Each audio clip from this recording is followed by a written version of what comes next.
Good afternoon. This is Veterans Talk. It ain't nothing but a thing, but it's a thing we want you tuned into every Saturday afternoon.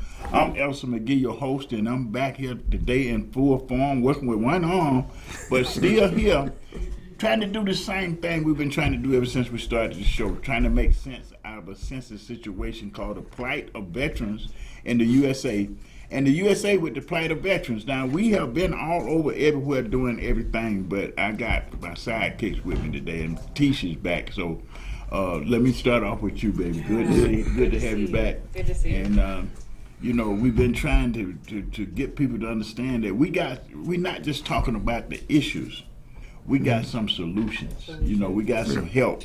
Actually, we're trying to rally resources in the community. And thank you, Tony, for what you did, man, carrying on while I'm running around trying to navigate through this traffic in Atlanta and got caught in the wrong place at the wrong time. But God is good. I'm surviving. Yeah. We are on the verge of Memorial Day 2023. Now, I looked at Memorial Day. Well, we've been looking at Memorial Day for quite a while. For a few years. For a few years. But, I'm looking at it now with where we are with this memorial because, the town is getting ready to ball. And I don't think that they really truly understand what the meaning of Memorial Day is. Yeah. So I want to talk about that a little bit today because we're going to be presenting to CBC Monday, the project, and opening up with the churches and trying to get the churches involved with the project to make sure that the community is involved with the project. Because what we're doing has never been done before. We are making our national heroes welcome home, right? We're bringing them home. We getting recognition in their hometowns. We're trying to make that sacrifice meaningful. It's more than a name on the wall. This was a person that lived in the community, that was a part of the community, went to high school, and was in the community, but gave their life for this country. Fighting in the military. They actually were killed in the military. Over 246 young men from Atlanta. Now, I'm gonna say this, and I don't care who like it or not. I'm honoring a lot of these people because they've never been honored before. Exactly. They were killed in war, and they were sent home with a flag draped coffin to their families, and their families buried them in the city of Atlanta. Have not thought about them since. Yeah. And that's something when we think about all the money and all the hoopla that goes into celebrating Memorial Day. Now, how do you celebrate this level of military service without having the military involved with it? We don't think about this on a civilian level, but every day when we was in the military, we pledged allegiance to the flag. Exactly. Every day. And that pledge of allegiance to the flag, we knew when we was pledging allegiance to the flag that all that wasn't true. But we believed some kind of way we could make it so. And that gave us this extra zeal for being a part of the U.S. military, thinking that we were serving for a democracy where you're going to have equal justice, equal opportunity for everybody. But we learned that was not the case. That was not the case. And we see it more in veteran benefits than in any other part of this service, because the benefits was meant for you, the veteran, the family, and the community. To give us a stepping stone to a piece of the American pie. Benefits. We talk about those benefits all the time. Now, there's a whole stack of benefits that we earn from just one tour of good military service.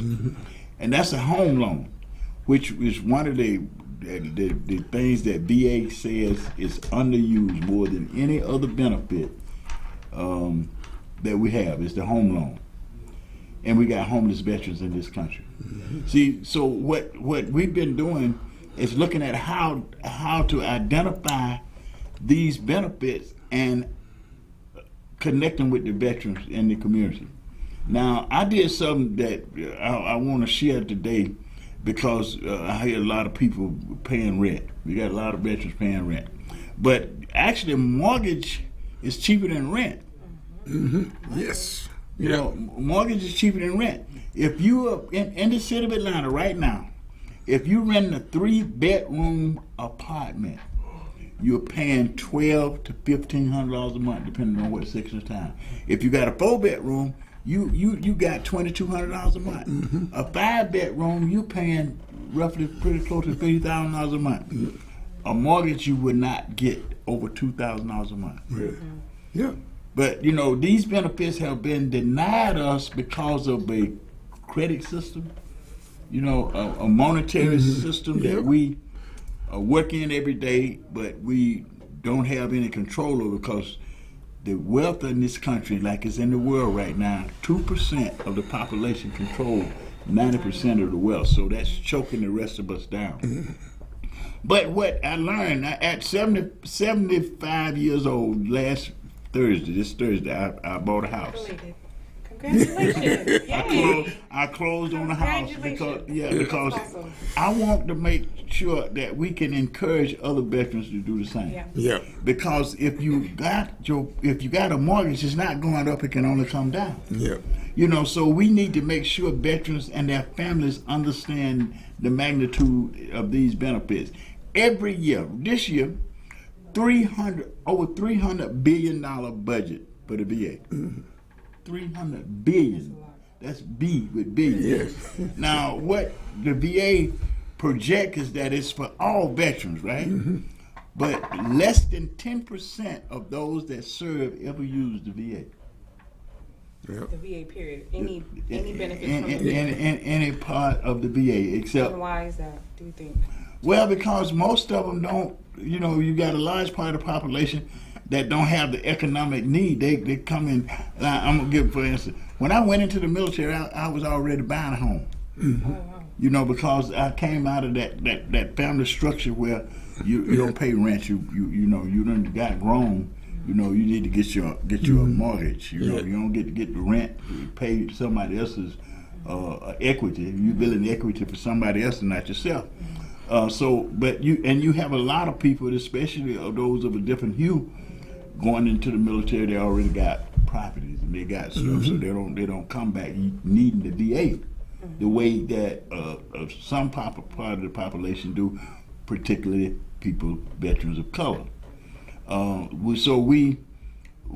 then we are in this economic situation where basically most of the people that go into the military come out of working class families. Yep. So they go in there and they are in a less than $75,000 a year income.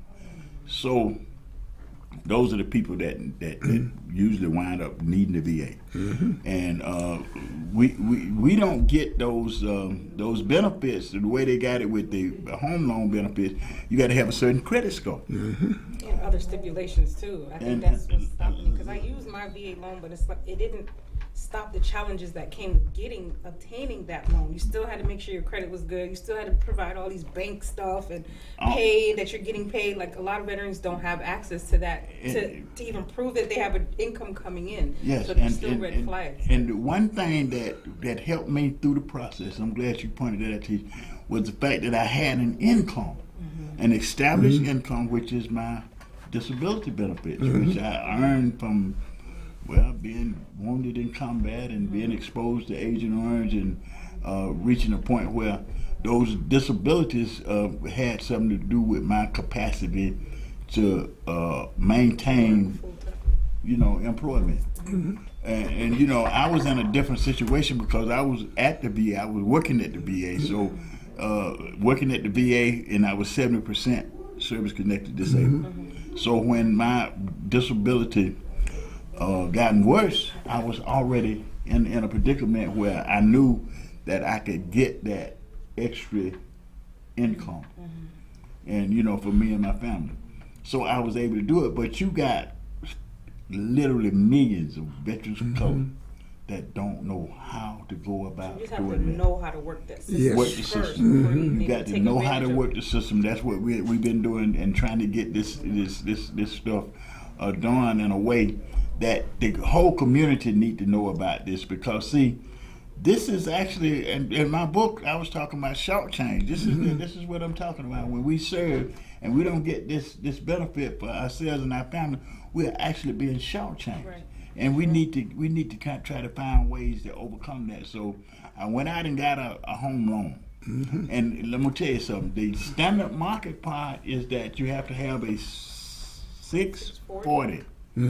I did it with a 560 because I was able to get some lenders to listen and look at my situation, Right. my unique situation. So Yep. they said, well, we can override that. Yeah. Or we can get, this is the process. So I'm there with them. We going through what the standard qualifications are, and I'm saying, well, why do I have my income is government income?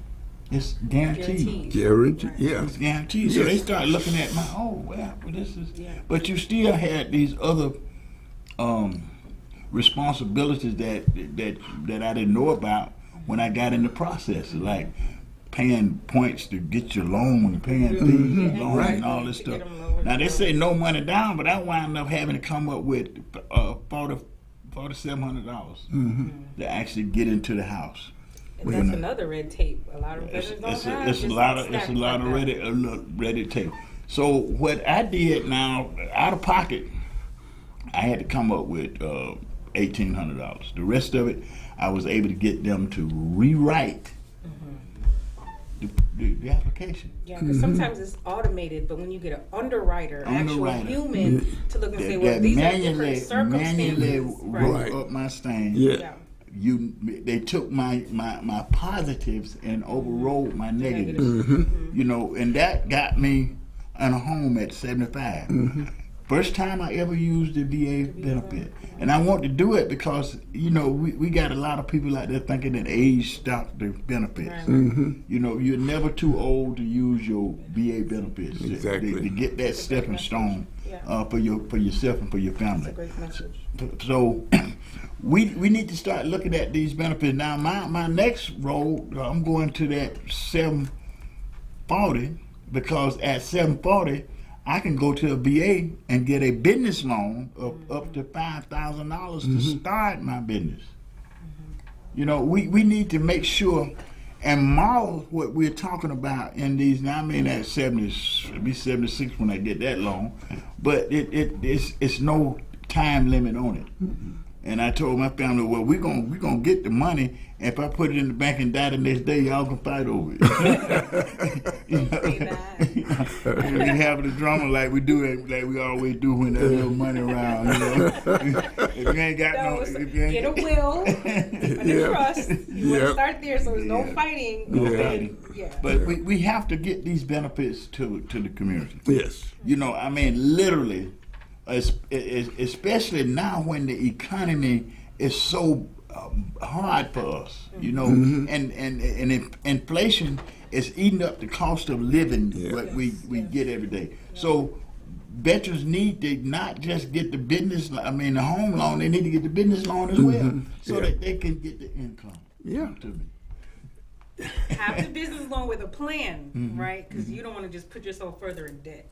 For no reason. You want to have a plan where not only that makes that money back, but then begins making money for you. So don't just get it just to trick it off. You want to get it with a plan that's going to help you move forward financially. See, now, I'm glad you did that, Teach, because, I'm talking facetiously. I already have a business plan, but, I'm just talking facetiously because I want people to understand that you can still get these benefits no matter how old you are or how long you've been out of the military. I was discharged from the military in 1968. Wow. 1968. Yeah. And I'm just getting to the point that if I had any sense of what was going on, I could have done paid for this house. Right. Yeah. But see, this is the whole thing with veteran benefits. We're not talking about the benefits in our community like they mean something. Yes. Yes. You know, but this is one of the most valuable tools that we have in our community today, because come rain, sleet, or snow, on the first of every month, my Yeah, disability checks. exactly. Yep. Yes. So I'm able to pay my bills. You know. Yep. So we talk about financial literacy. Yeah, right now that's where we need to be learning that, so we can maintain this wealth building benefit. Right. Building, exactly. Wealth building, and I want to do it so we can make sure the younger veterans don't wait. You know, y'all don't run around in circles like I did for 40-something years trying to Just figure not out knowing, they don't know, or they're Yeah. deterred by the red tape that's there. the red tape, and we have to realize that we know what it is to serve in a government structure. See, we know so much that we know that some people ain't fit to serve. We know what it look like, and we got a lot of them in Congress. We got a lot of them up under the Georgia Dome. Yes. And what we need to be doing right now is thinking about directing those votes, veterans votes, directing them to people that will help us make sure we get these benefits back into the community. Now, during the process, I learned something that's going to be helpful. I had to go put money in escrow for taxes, right? Property taxes. I don't have property taxes. So I don't have property tax. But the way the law is structured, I still had to put that in the escrow. But guess what I did? We picked up the phone and talked to Rob Pitts before the closing was over, and he's already thinking about how we're gonna make sure that veterans don't have to go through that part of the process. And not just 100%, because I tried to take advantage of that, and you have to be 100%. You have to be 100%. to even get any kind of tax, anything In the state of Georgia. Yeah. And that's because of how we vote. Yeah. Yeah. You know, because they can make it 70%, they can make it 50% if they Exactly. wanted to. Exactly. But it's that 2%ers that ain't trying to let go of no wealth building, Right. and we need to understand that that's the problem with our economy. We got all the concentration of wealth in the hands of a few, and they are able to manipulate the rest of us. Yeah. You know, they're able to call it divide and conquer. But you know that we talked about the benefits, but it's we want to talk about the benefits in relations to Memorial Day, because see what happens with this memorial stuff. The community from which we come don't understand the value of that service. So they're not getting it back. They're not getting that benefit back to the community. See, these young men came home and their family got one check. Unless they was married, and most of them weren't 21 years old, so they weren't married. That killed that benefit unless the parents stepped in and got it. See, the parent could have got the benefit. They could have went on got the educational benefits and the home loan benefits and all the benefits that service person didn't get, but was due. And we need to make sure that I can imagine how many generational families that would positively affect if, say this soldierman passed, but I'm gonna pass this on to my parents, my kids, that's generational. That's generational wealth. What we have to do with these benefits is make them real. And I think the only way we can really make them real is show people that listen. These people just got that flag on the casket, and their family got one check, and they haven't been remembered since. Yeah. What we're doing now, we're gonna not just honor them in the park, but after we go in the park, we're going to honor them in their communities. We're going in the community from which they come. We're going to teach them what we're talking about now. We're going to teach that community what we're talking about now, so that family, some of the families still live. They can still get those benefits. Wow. So there's no expiration on the families obtaining that benefit. Well, now the way it's configured now, because only if you're not married, your parent got to be on your. But there's no statute. No statute of limitation. No statute of limitation to these benefits, as long as they are there. Now, we got some folks in Congress now that's talking about taking them away. Yeah. Do veterans vote matter? Yes. This is where we got to go to, because if we don't start talking about how our vote impacts the benefits and the highways, the bridges, all of these things that's happening in our lives every day. Well, people think that these people just died and they got one check and it's over. They don't look at that. They were dying for a democracy. They was dying for a continuation of, us growing as a community. But when they died, their benefits in most cases died with them. Because nobody in our communities were talking about the benefits that they had earned and how it should be moved on to their family through the mother. Because when I went in, I had a wife, so I had her as my beneficiary, but I also had my mother on there. So you can put more than one beneficiary there, but you got these things where you got every graduation year, we got young people going to the military, straight out of high school, out of these same communities that we're finna honor now. And they don't know any more today than we knew, Tony, when we were in it. Exactly.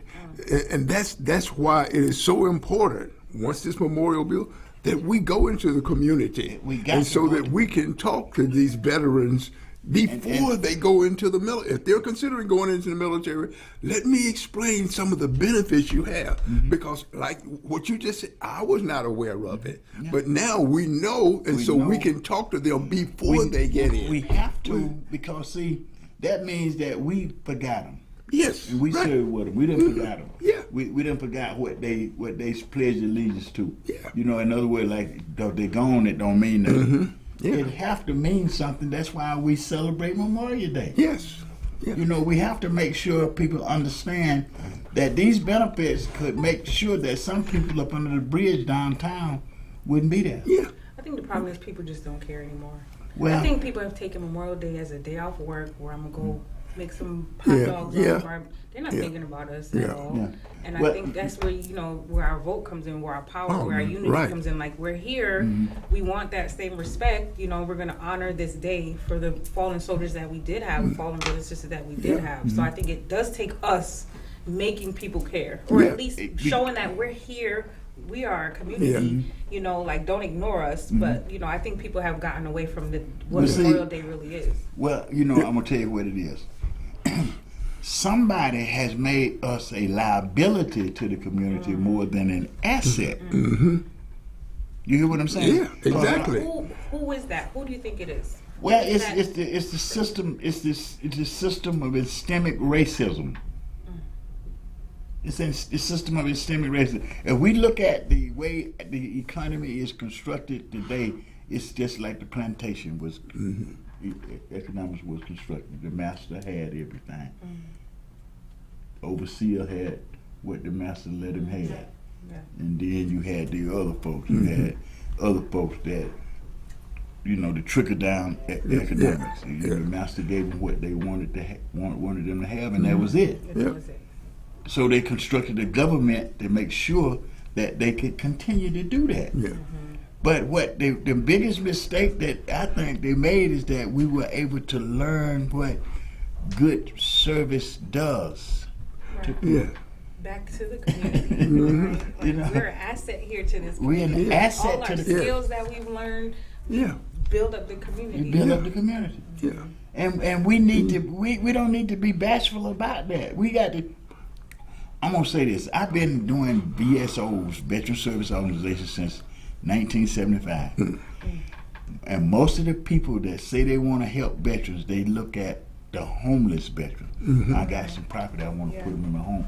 Why you want to put them in your home? Why don't you want to help them get their own home? Right. Because see, that's going to give that person more pride, more motivations to overcome and deal with those injuries that they have incurred in military service. Give them something to have pride for, because a lot of us don't take pride in our military service after we take off the uniform. We don't take pride in it. I always think about when I went to the military, my family gave me a party. So everybody was happy. They thought I was doing something noble. And you were. I was, but I didn't know it, so I couldn't bring back those benefits that they thought they were sending me off to get. I came back shell-shocked. Yeah. And with the laws not even recognizing, the VA didn't even, they didn't even, matter of fact, I can show you my medical records at the VA when they told me, well, yeah, you had a little anxiety after being wounded in combat, a little anxiety after being a little anxiety after being, I had full-blown PTSD, and they wouldn't even recognize it. There wasn't no such thing recognized, and God blessed me to go before the U.S. Congress to help voice that legislation into being.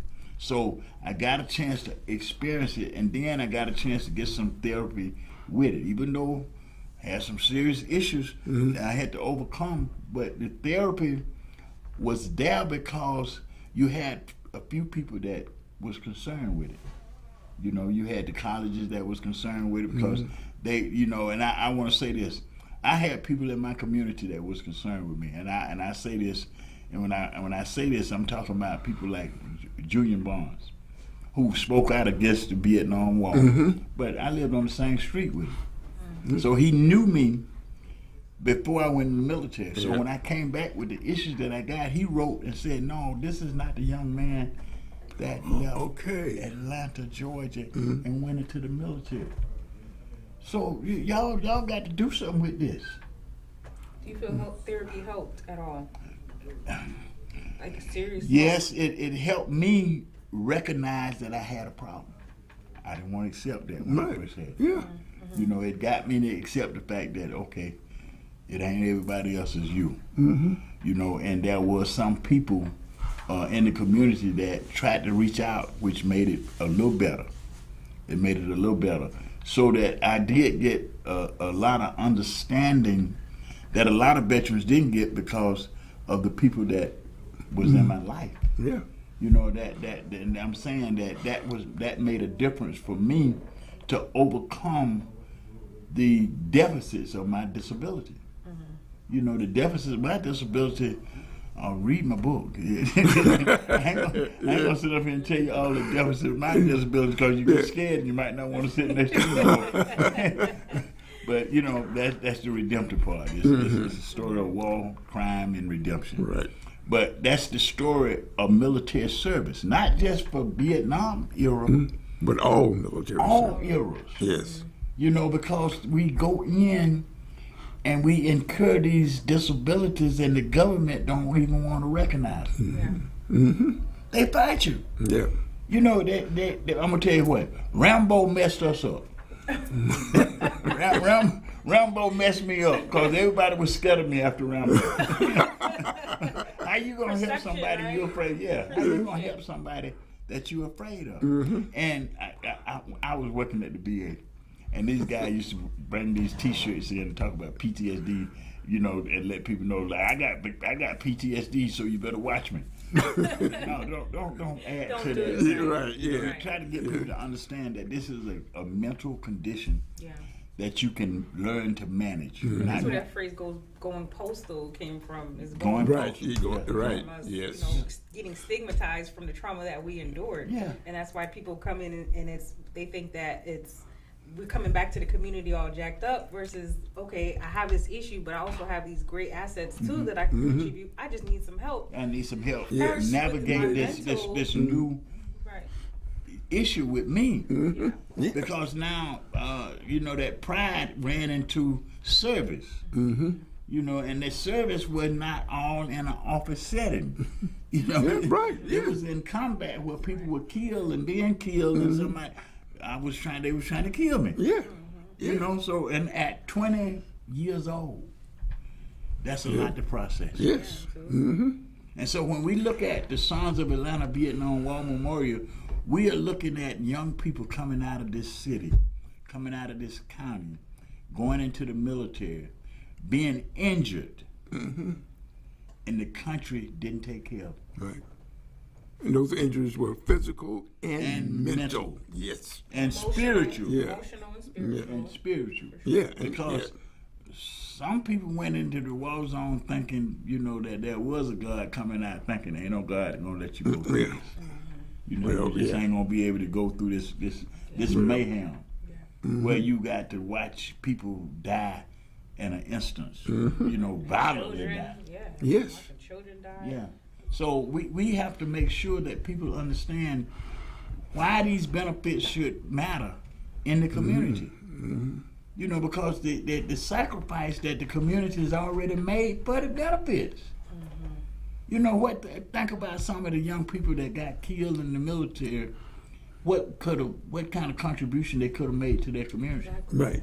You know, what kind of contribution they could have made to their families? Absolutely. Now we got the Vietnam War Memorial.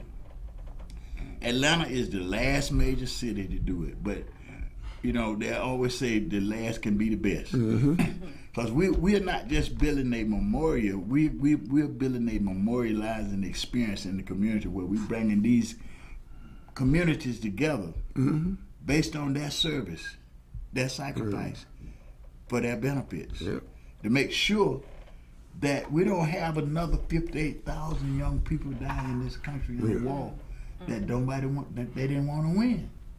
Yeah. You know, and then not just that, the usage of chemicals and military service is more than going to war. You know, you got people that never left the United States of America that was exposed to chemicals that they used on military bases every day that killed them. Yes.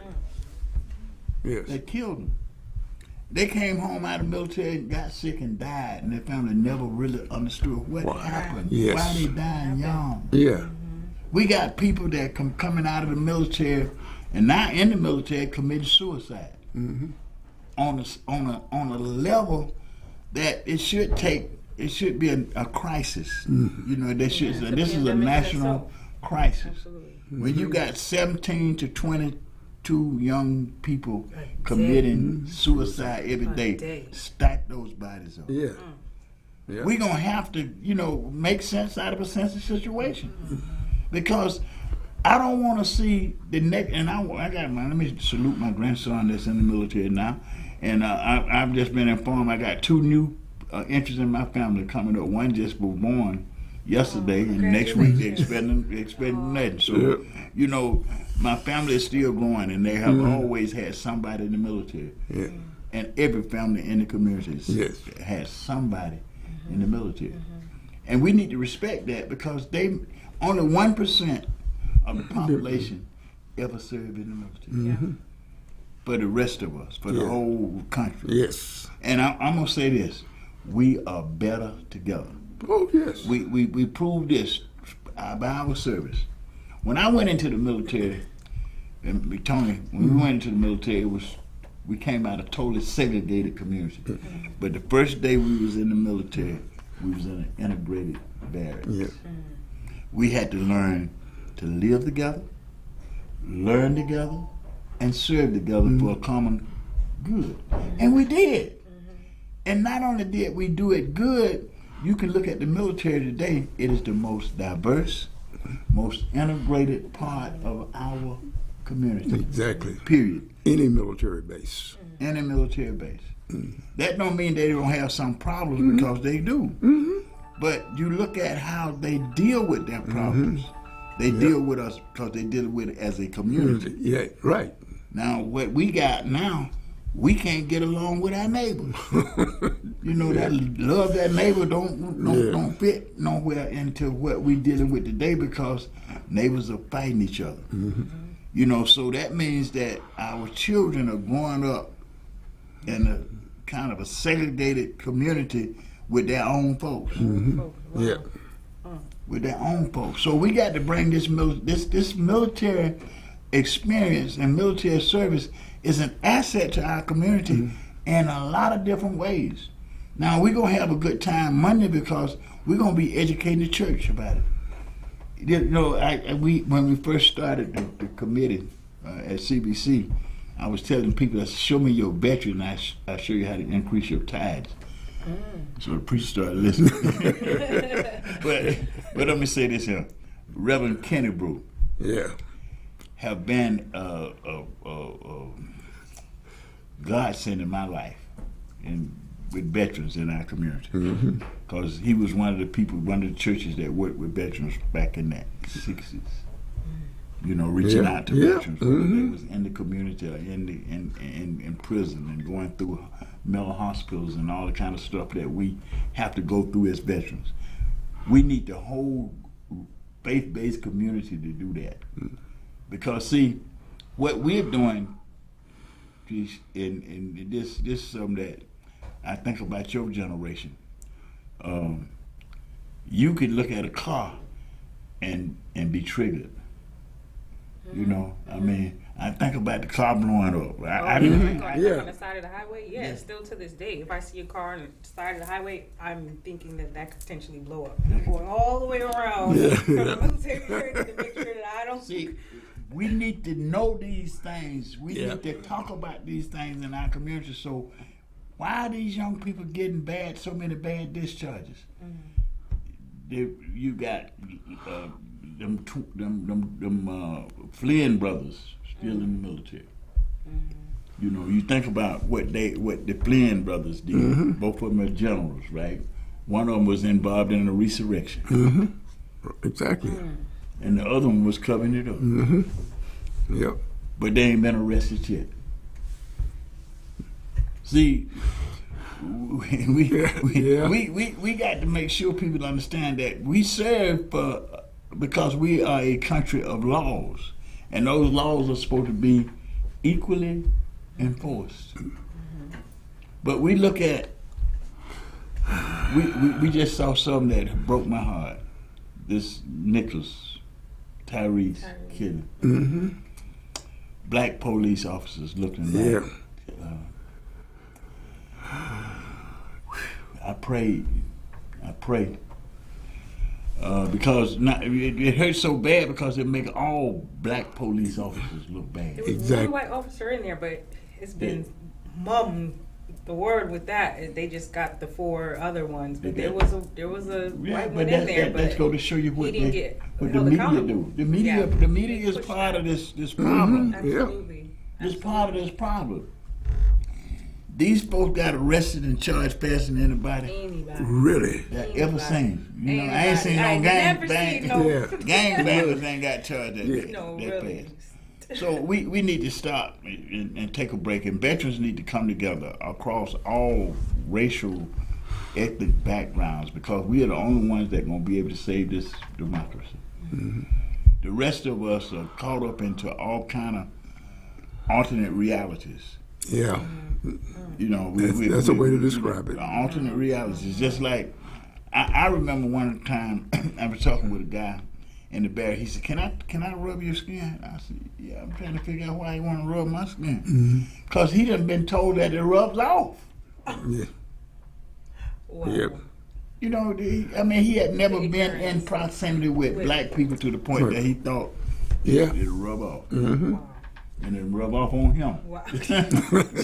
so he definitely didn't want this to happen. We are missing our teaching role from the military. And see, that's why I'm saying we have to share our experience and our knowledges along with letting these people know that we have acquired some amazing skills. Yes. You know, amazing skill packages. We can organize. I watched some of these young people doing the COVID set up hospitals overnight. Yeah, right. You know, went into places where people, you know, just amazing. You know, young folks went in there like eagle beavers and set up hospitals, and that's what they do. Yes. Yeah. We can address all the problems in our community under the Sons of Atlanta Vietnam War. So we're going in the libraries. Yes. We're going into the community centers where they open every day anyway. Yep. And we're going to encourage folks to volunteer so that we can get the property pimps out of the way, because they just making stuff worse. Yeah. I think this just shows that we have the power to collectively make whatever change. We don't need to rely on any kind of politician to change anything for us. When we collectively get together, we can make the change without any kind of political influence at all. But it's just about that unity first and getting together first. And you know what? I'm gonna say this here. I'm gonna be working this year to make sure that we get your packages in the community. Because, you know, we got too many mental health issues walking down the street. Yes. I really think it starts there. It has to start there, mental first. Because how do you do anything else if you're mentally? If you're mentally, really, when I was mental, I was a problem. Yeah. Yeah. You know, when I was into my disability, I mean, you know, really in it where I didn't know what to do with it, I was a problem. Yes. I was a problem to myself, to my family, and to my community. Had I had that package, had my family been able to say, look, boy, you know, you take this now. You need to slow down for a minute. You know, you got something here, you know, take this in.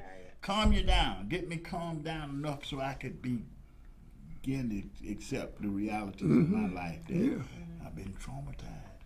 Yeah. You know, I came into something that I didn't understand. I had no knowledge of. Nobody was there to tell me knowledge that, hey, listen, bro, you done went through something that it ain't normal. So your response to it is not going to be normal. Right. You're going to need some help to get yourself back focused. You know, and some of it was medication. You know, but what you bring to the table is not the pharmaceutical medication. You're bringing natural stuff to the table. That's what my grandmama done. Right. Yeah. Right. And it works. And it works. Yeah. Absolutely. So we got to get people to see where veterans at in our community. I mean, you know, I've been sold out on your product ever since I tried it. Because I'm a patient. I mean, thank God I was able to recognize it then. I could start dealing with it. You know, when you are made to feel ashamed of what you have experienced, you cannot discuss it honestly with anybody. My daddy trying to talk to me, I ain't trying to tell him nothing, you know? Or you feel like nobody really understands or cares. And that's really what helped me is my battle buddy. When we both came back, it was like she's one of the only people that understand what I went through that I could talk to. I can't talk to my family about what they don't understand what's going on. Even I try to express it to them. And then, you see a car on the side of the road, I'm swerving. They don't understand what I'm swerving. What's wrong with you? Car, right. You know, you ain't seen that car. You seeing a car blowing up. Yeah, I see the car blowing up before I even get there. You know, so. If we don't start sharing our experiences as veterans in our community, that pledge of allegiance to the flag that we was doing, don't mean dilly. It don't mean dilly because nobody understand the regimentation of militaryism, you know. So they cannot identify with the fact that you have bonded with people that don't look like you. You didn't know nothing about them. You know, they didn't know nothing about you, but you reached a point in life experience where you was able to depend on them and they was able to depend on you in real time. You know, without any consideration about the color of your skin at that time. Yeah. You know, in the middle of combat, you don't care what color of the skin is. Somebody they got your back. You know, and what we got in our communities today is a war zone. Yeah. The violence in our community is the same as I saw it in Vietnam. And our communities have PTSD just the same that they don't know how to deal with. They don't know how to handle. They don't know how to manage. So they're just as traumatized too. They're just as traumatized. And we have to, we got to bring that to their attention because ain't nobody else trying to tell them what's going on with them. What they trying to do is take control of the little they got. You got billionaire investors just coming through Atlanta buying up all the property. So they're raising the rent. You know, they got commercials now where they tell you, listen, we can buy your house and you can rent it back from us. I mean, why would I? It's crazy. You know, but what we have seen and what we are seeing is how it looks when a few people got control of most of the wealth. But I do think that in the very near future that there will be a wealth transfer going on, and you know, those who have and are seeking financial, you know, intelligence or literacy, you know, they're the ones that might obtain this wealth transfer, because the way that the 2% are managing, or it's not sustainable. The system that they have created to gain this wealth is not a sustainable type of system. No. So quite naturally, it's going to self-destruct, right? And the ones that have that understanding or have that type of literacy in a righteous kind of way, you know, I think they're the ones that's going to be obtaining the money. There will be a wealth transfer going on. It's just not a sustainable system. It's not sustainable because, see, when you got all of everything, that means that other people have nothing. You know, and you're going to get your house on the hill, but it ain't going to be able to stay up there because the people that's down the hill ain't got nothing to eat. Yeah, and they're gonna eat the 2%, Right? And they're gonna burn their house down. Yeah, because there's anger. When and when the realization that this is what done happen takes place, Right, they're gonna turn on them. They, you know, because they're gonna be angry and upset and just rightfully so. Listen, that was one of the problems. Now I had a real anger problem when I got back from Vietnam, and the anger was I felt used. I felt used. You know, I was in a war where I got wounded in Pleiku. I had been to Pleiku 2 times before I got wounded. We were just going around in circles in Vietnam. You know, we take this hill and leave it for the VC or the Viet Cong to come back and get it, so we can go back and get it again. We lost 58,000 Americans doing that in a country that we could have wiped out in 6 months. We are electing the wrong people to run our government. You know, we are electing people to run our government that's okay with 2% owning 90% of the wealth. You know, like you say, that's not going to be sustainable. They, you know, once they get the complete control that they want, that means they done isolated everybody else. And they done hurt a lot of folks. You know, the pain of losing your loved one to an illness that could have been prevented. That could make you snap too, and do some things that you wouldn't normally do. Looking at this young man get beat to death has traumatized Memphis, has traumatized America, because they keep showing it over and over. I was just going to say, I think they capitalize off of watching Black Death and showing it over and over and over. That's traumatizing to us. Even if you've never been in a combat zone, watching someone get killed and watching that over and over, that does something to your psyche. And they like that. They feed off of that. Right. And you know, we have it's getting views, it's getting, you know, they like that. And we have to be able to talk to people about it. Because if we don't have that conversation, nobody else is. Because nobody else has had the conversation, had the experience that we had in combat. You know, to see people getting blown up, you talking to them 1 minute, next minute their body is torn up. You know, I mean, when I get wounded, I got part of the guy's brains in my face. You know, how do you deal with that at 20? I turned 21 in the foxhole in Vietnam. Nobody prepared me to be integrated. Nobody prepared me to go to war. And when I endured it and overcame it, it just seemed like they was upset with it. You know? When I survived it, you know, they was ready for me to be somewhere else doing something else. I'm finished. I've been preaching all the time. No. Let you talk about your product for a minute, and then Tony gonna fix this up with you. Well, Veterans of Virtue, well, we are pushing and promoting natural healing modalities versus the Western culture, because we know pharmaceutical is a business in itself and it is making too much money off of sick people. And they got to keep you sick. Yeah, they have to keep you sick because they will make money. But in the mental health aspect, they're creating more monsters, you know, from the medicine that's causing more people to commit suicide, and they're not talking about that. And so Veterans of Virtue, we have been created specifically for veterans who do have suicidal ideations, thoughts, tendencies, things like that. And so we're just bringing a alternative, holistic way to deal with your PTSD, your traumas, and things like that.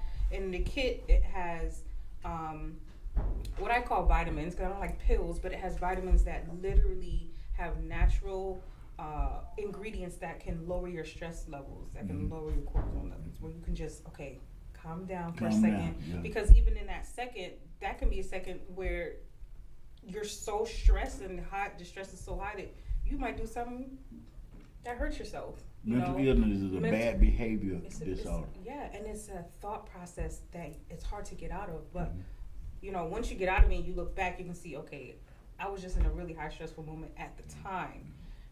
And so with that, we have, vitamins, we have journals, we have it's a whole packet of stress reduction. We even partnered with the VA where they have given us gun locks, so that, when you do have your gun lock, it is a preventative measure, to at least come to your senses. I don't want to, come to your right mind. While you're trying to finagle this key thing, you can have that deterrence of that 10, 20 seconds to just come to your right mind too. And so we're partnering with people from the community, organizations, the VA, any products that can really benefit, the veteran or active duty. We're partnering with them to add this to the kit. And I'm saying this. I use your product, and I was going into the store. You know how stressful that could be sometimes. And it gave me a different calmness that I was able to negotiate with people in stressful situations that normally I wouldn't have went in the store. Yeah. I just gave that up for that time because I don't want to be bothered with what's going on. And that is not healthy. No, it's not. It's not healthy when you can't engage the normal activities of daily life. Yes. And that's a problem not just for veterans, that's a problem with people that have been traumatized in the community. Yeah.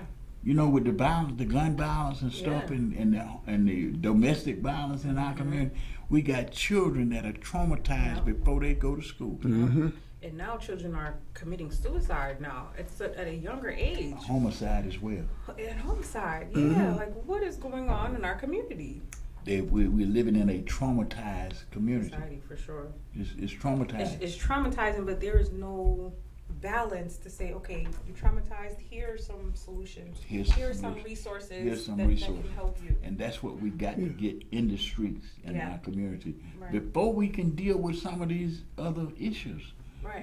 Because one of the things that I figured out, the media and some of this toxic politics have us afraid of each other. So we easily use violence against each other. Yeah.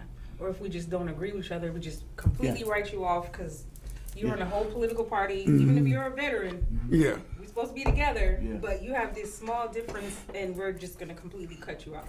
And that's where a lot of our community with melanated people, it's like, well, you don't agree with that? Well, I'm cutting you off and go somewhere else. Yeah. Even though we have 9, 10, 12 similarities, but that one that we don't agree with, we're just gonna write you off and cut you off, and that breaks that unity that could have been, and that's our issue with melanated people. What don't agree, you out of there. And now it's not just if you don't agree, you ain't out of there. It's I'll shoot you. Yeah, I'll kill you. Yeah. In a split second. Yeah. We lack emotional intelligence. We lack mental health resources, emotional intelligence, and financial literacy. Those are our problems with our community. I think if we address those, we will be thriving as a community. Yeah, we have to. Tony. Okay. Yeah. We have made some major statements and comments about what's going on in our community today, right now. And the part of a possible solution is getting the community aware of the fact of what is going on in our community. We will isolate ourselves because we try to find a location that is comfortable, that we feel safe in, and all of that stuff is those other people are in those other places, but it's still our community. It's our community. And until we deal with that, we will continue to have challenges in our community that will cause us to isolate. You know, and so we need to talk to each other. We need to communicate with each other about those challenges that other people are dealing with. It's not just them, it's all of us. And until we deal with until all of us deal with it, it's going to be a continuing problem. Yes, I've dealt with isolation where I isolated myself. I had to catch myself, one, that I was doing it, but then also see how unhealthy it was too. It's not prospering my community to be, isolated to myself all the time. But and it goes back to you, when we're isolated, we're not giving back our assets to the community. We're not giving that. Right. We become that liability. Yes. So. And as long as we are unaware, it will continue. It will be continue to be a systemic. It will fester, and who knows what the next level will be when that. Well, I'm gonna say the next level is violence, because they have or community. In our community, the next level is violence. When we stop being able to communicate with each other about differences, in an intelligent way. Then the next step is violence. You think about it, they say you got road rage. You done left home, now you're in the car and you get somebody, you get so upset on the way wherever you're going in the car and you kill somebody. That you never knew. You don't even know. Never knew. What happened this weekend could be an example of what we're talking about now. That internal stuff. We have no idea what was going on with these police officers prior to and during. And so, it's easy to sit back and judge now, but there is a problem. And there's a problem, and we need to deal with that problem. And until we do, we're going to continue to find ourselves in situations like this. So now, like us on Facebook, follow us on Instagram. We are here every Saturday afternoon doing the same thing, trying to start a conversation in the community that's for the community in a way that we can change the community. And we need change. We definitely need change with our young people, violence, gun violence in our community, our love for this violence in the community. All the entertainment, all of the socialization, video games, everything is violent. Even the cartoons done It's just everywhere. We're going to Concern Black Clergy Monday. And we hope that we're going to open up some spiritual conversations with the church about the Vietnam War Memorial and the memorializing experience in the community. We need the whole community involved in what we're doing. This is not something that just veterans can do alone. I think we're the best people right now to start the conversation, but we can't do it alone. No. We need the whole community. And I think this is the first step toward getting that done, because we're talking with people that have some sense of community, some sense of what we need to do in order to be a more safe, a more vibrant, and more progressive community. I mean, we really did a lot since the 60s. Yes. We did a lot. We did a lot as a nation and as a people. Now we run into this wall where we can't get along. We are all against each other. We got to stop that. We got to be able to communicate, and we got to be able to get some help in the community. So we got to make sure that people know that we got resources that they can afford too. Now I want to say the package that you got is affordable, and it's almost like it's something I want to see people with to carry like in their little pocket. So when they run into these things, and I know when I'm finna be stressed, I'm finna be triggered. Sometimes that's what made me want to isolate. I go with if I can, but sometimes you can't. Okay. With the last 2 minutes, do you want to talk about the project, the brick project, and how we're memorializing that, and if it's not too late for people to get that brick it is never too late for anyone to get a break. Okay. And so we're encouraging everybody to go to Sons of Atlanta Vietnam Memorial, sonsofatlanta.org, and purchase your break and become a participating member in this memorial. And then you can volunteer to help us do this too, because this is about the community, so we need volunteers to help us finish this project. So until next week, now we'll be back again next week with some.